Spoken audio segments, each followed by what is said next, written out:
So I convinced my wife that I would buy a bike at auction, but not one, not two, but 4 bikes at auction, then fix them with parts and then sell them for a profit.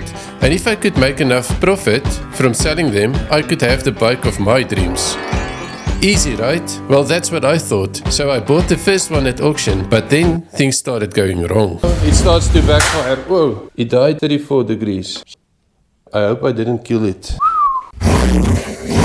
I am a bit worried though, because it's definitely smoking. The amount of that's coming my way if I don't get this bike right is just incredible. After all the money that I've spent on this bike, I just have to pull this off and make a profit on this bike. There's no other way. It has to happen. And then after an incredible roller coaster of events which took place and which I filmed in my special edition 1 video, I actually managed to finish it and I made a profit. Okay, so on the first bike which I restored, I didn't make 25% profit like I hoped I would. I made 20% profit. So that's when I thought, okay, well, scrap that plan. Let's go for this plan. I only need to fix 5 bikes and then I can still have the bike of my dreams. And with the profit from the first bike now burning a hole in my pocket, before I knew it, I was back on the auction site. I just bought 2 bikes from auction. This was a big risk that I just took. I'm gonna fix them. I don't know how to take off this wheel. And then I'm gonna try and sell them for a profit. Then one day I can have the bike of my dreams. No. I'm gonna give each one of these bikes a special edition number.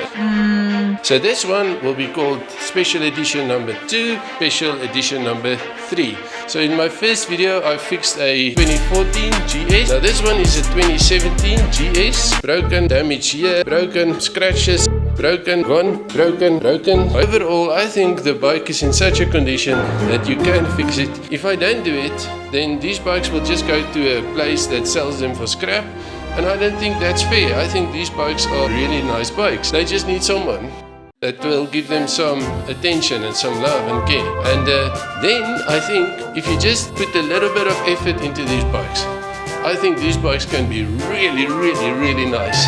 And maybe one of you buy one of them and then you and I, you and me, we can go on a breakfast run together. Okay, and then things got really wild on the channel because I did the whole restoration of Special Edition 2 and it was like madness how much work I had to do. And I was very excited because I had like 1.6 terabyte worth of footage on that bike. And although fixing the bike was a roller coaster of emotional events, I also had to learn the skill of editing all these videos and it took months. And very few people got reach of that video because YouTube just decided, oh, no, you know, we don't share small channel stuff.